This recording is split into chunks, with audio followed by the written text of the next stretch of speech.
இயற்கை வளத்தை காக்கும் விதத்தில் ஆற்று மணலுக்கு மாற்றாக எம்சாண்ட் எனப்படும் செயற்கை மணல் கட்டடப் பணிகளில் பயன்படுத்தப்பட்டு வருகிறது.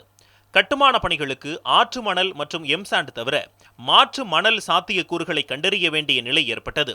அதனை பூர்த்தி செய்யும் விதமாக தமிழ்நாட்டில் முதல் முறையாக அறிமுகப்படுத்தப்பட்டுள்ள சென்னை மாநகராட்சியின் அசத்தல் திட்டமே கட்டிட கழிவுகளில் இருந்து மணல் உற்பத்தியை மேற்கொள்வது.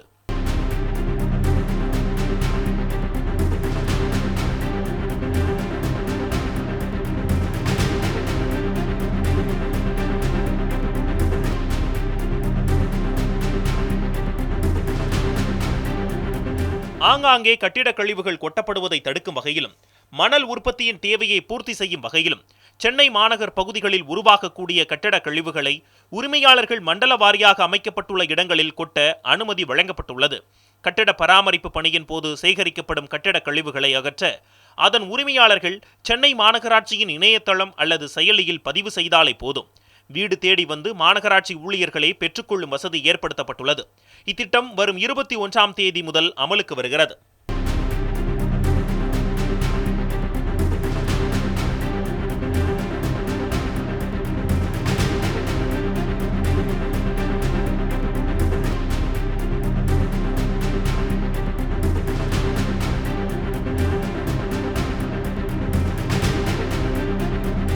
அவ்வாறு மாநகராட்சி ஊழியர்களால் சேகரிக்கப்படும் கட்டடக் கழிவுகள் 2ஆம் நிலை சேகரிப்பு மையங்களுக்கு எடுத்துச் செல்லப்படுகின்றன.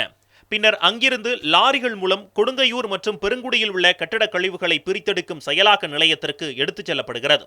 இதற்கு கட்டணமாக 20 டன் வரையிலான கட்டிடக் கழிவுகளுக்கு 3000 ரூபாயை பொதுமக்கள் இணையதளம் வாயிலாக செலுத்த வேண்டும். அதேவேளையில் 20 டன்னிற்கு மேல் கட்டிடக் கழிவுகள் இருந்தால் கட்டிடம் பழுது பார்க்கும் பணிகளை மேற்கொள்பவர்களே வாகனங்களை தயார் செய்து கட்டிடக் கழிவுகளை கொடுங்கையூர் அல்லது பெருங்குடி செயலாக்க மையத்திற்கு எடுத்துச் செல்லலாம். இதற்கு 1 டன் கட்டிடக் கழிவுக்கு 800 ரூபாய் கட்டணம் வசூலிக்கப்பட உள்ளது. பொதுமக்கள் எங்கேயாவது சேகரமாகும் இந்த கட்டிடக் கழிவுகள் அகற்றுவதற்கு 3 வகையாக பிரிக்கப்பட்டிருக்கிறது. இந்த நடைமுறையில் எப்படின்னா, 1 டன்னுக்கு கீழே இருந்தால் ஜிசிசி மூலமாக நாங்கள் இலவசமாக எடுத்துருவோம். 1 டன்னிலேருந்து 20 டன் ஸ்மால் ஜென்ரேட்டர்ஸு ஒன்று தானாக எடுத்துகிட்டு வந்துட்டு ப்ராசஸிங் ஃபெசிலிட்டிஸில் கொட்டலாம், அல்லது ஜிசிசி வெப்சைட்லையும் அல்லது ஆப்பில் பதிவு செய்தால் அதுக்கு 1 டன்னுக்கு 2500 ரூபா வீதம் வசூல் செய்து அது ப்ராசஸிங் ஃபெசிலிட்டி உட்பட்டு 800 ரூபா ப்ராசஸிங் ஃபெசிலிட்டி உட்பட்டு மொத்தமாக 3300 ரூபா பர் டன்னுக்கு அந்த ஆன்லைன் போர்ட்டல் மூலமாக பேமெண்ட் மூலமாக செலுத்தினால் ஜிசிசி அகற்றப்படும்.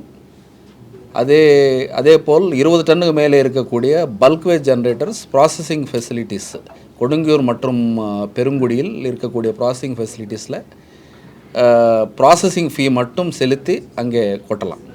இங்கு கட்டிடக் கழிவுகள் செயலாக்கத்தின் மூலம் மணல், சிறுகற்கள், மத்திய நிலை கற்கள் மற்றும் பெருங்கற்கள் மறுசுழற்சி பயன்பாட்டிற்கு கொண்டு வரப்படுகிறது.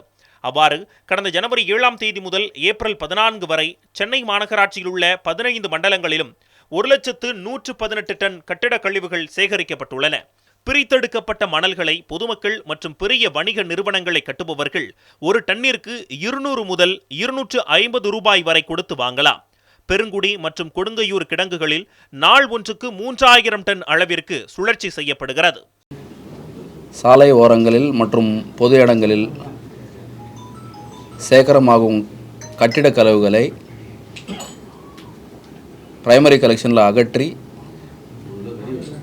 ஜோனுக்கு ஒரு இடம் செகண்டரி கலெக்ஷன் சென்டர் என்ற முறையில் 15 ஜோன்களில் உள்ள 15 செகண்டரி கலெக்ஷன் சென்டரில் சேகரிக்கப்பட்டு அங்கிருந்த சேகரிக்கப்பட்ட கட்டிடக் கழிவுகளை பெருங்குடி மற்றும் கொடுங்கியூரில் அமைக்கப்பட்டுள்ள ப்ராசஸிங் ஃபெசிலிட்டிஸில் கட்டிடக் கழிவுகள் ப்ராசஸ் செய்யப்பட்டு வருகிறது. அதேபோல் பொது இடங்களில் கட்டிடக் கழிவுகளை கொட்டுறதை தவிர்க்க வேண்டும்னு கேட்டுக்கொள்கிறோம். கடந்த 3 மாதத்தில் ஜனவரியில் இருந்து ஆரம்பித்து இன்று வரை தோராயமாக 98,000 டன் கட்டிட கழிவுகளை சென்னையில் இருக்கக்கூடிய 15 ஜோன்களிலிருந்து சேகரித்து ப்ராசஸ் செய்யப்பட்டது. கட்டுமானம் மற்றும் இடிபாட்டு கழிவு மேலாண்மை குறித்த புதிய வழிகாட்டு நெறிமுறைகளை முறையாக பின்பற்றாமல் பொது இடங்களில் கட்டுமானம் மற்றும் இடிபாட்டு கழிவுகளை முறையற்ற வகையில் கொட்டுபவர்களுக்கு 5000 ரூபாய் அபராதம் விதிக்கப்படும் எனவும் சென்னை மாநகராட்சி எச்சரித்துள்ளது. கலைஞர் செய்திகள் தொலைக்காட்சிக்காக ஒளிப்பதிவாளர் அபிலாஷுடன் செய்தியாளர் மணிவண்ணன்.